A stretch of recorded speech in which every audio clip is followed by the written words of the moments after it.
nous allons, si vous le permettez, passer à la 10e bataille. Il n'y a pas d'avenir prospère pour le Congo sans un environnement sain et sans développement durable.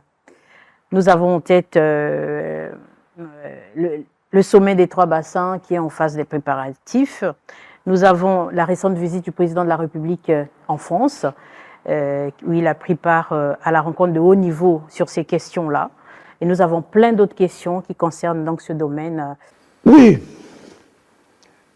la voix du Congo est portée haut sur la question de l'environnement par son Excellence, Monsieur le Président de la République, et bien entendu relayée par le gouvernement avec l'engagement, l'action déterminante menée par le ministre en charge de l'environnement, vous la voyez, sur tous les fronts, pour défendre le climat, pour défendre l'environnement. Nous avons une action importante. Je vois même, il n'y a pas longtemps d'ailleurs, lorsque les chefs d'État se sont retrouvés en France pour le sommet sur le nouvel accord financier mondial, le message du président est relayé par ses pairs.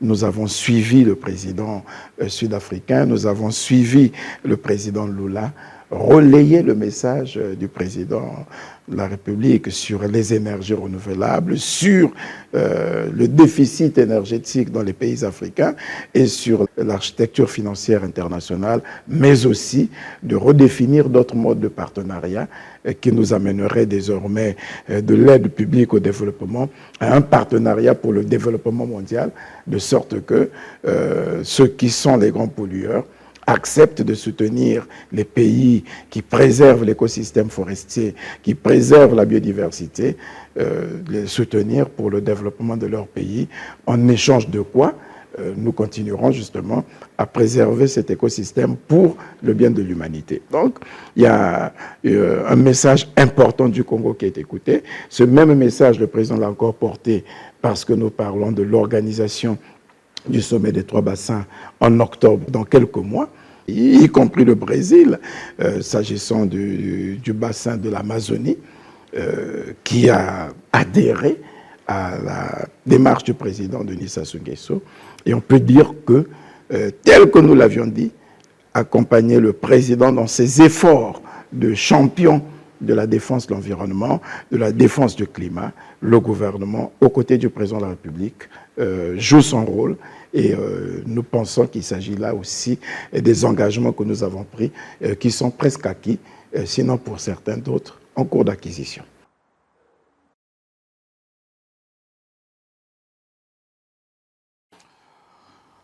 Nous avons adopté une abondante législation et beaucoup de textes pour interdire la fabrication, l'importation de plastique dans notre pays, et ça, vous le savez. On est parmi l'un des rares pays à l'avoir fait. Et on voit bien qu'il y en a de moins en moins. Et vous nous avez vu encore mener une campagne de sensibilisation, de lutte contre le plastique il y a une semaine. C'est parce que nous continuons à laisser. Il nous faut sensibiliser les populations que le plastique est un élément dangereux parce que ça détruit tout notre environnement. Nous sommes en train aussi de nous engager fortement dans une politique environnementale, je dirais presque agressive, mais qui ne parle pas encore de la transition énergétique. Nous continuons à utiliser l'essence, le carburant le plus populaire chez nous, et nous ne faisons pas encore le premier pas vers les énergies vertes. Je pense que la création d'un centre d'excellence pour les énergies renouvelables à Oyo est une réponse à la préoccupation qui est la vôtre. Voilà. Parce que avoir construit un tel centre suppose qu'on est très engagé dans la recherche et la valorisation des énergies renouvelables dans un pays qui a le soleil, qui a le vent, qui a l'eau et qui peut effectivement travailler efficacement pour faire de la promotion des énergies vertes, des énergies renouvelables. On ne peut pas dire que nous n'y travaillons pas suffisamment, sinon on n'aurait pas investi autant d'argent dans la construction d'un centre qui a été reconnu et qui va être accompagné par l'Organisation des Nations Unies pour le développement industriel. Donc, c'est déjà important. On ne peut pas penser que nous ne travaillons pas dans les énergies propres quand nous avons vu le président de la République aller poser la première pierre de la construction d'une usine de traitement et de liquéfaction de gaz, sachant que c'est ce gaz-là qui pourrait être désormais exporté pour servir d'énergie pour les pays occidentaux. Monsieur le Premier ministre, nous sommes au sein du bassin du Congo. Nous avons la chance de baigner sur le fleuve Congo, qui est un potentiel énorme pour notre économie.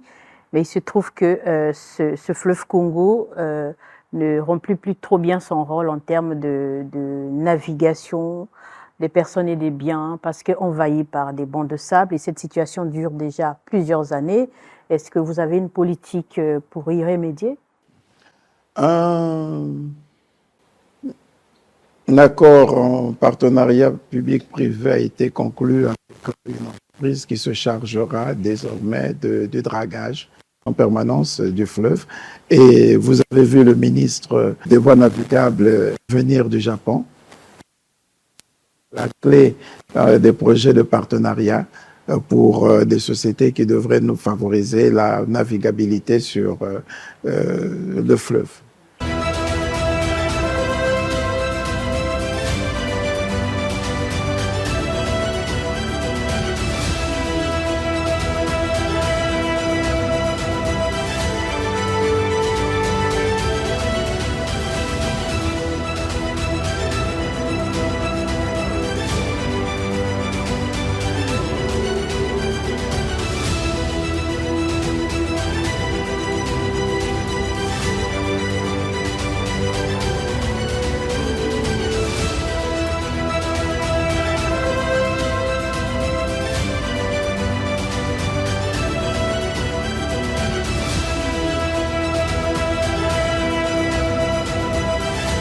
C'était la 10e bataille.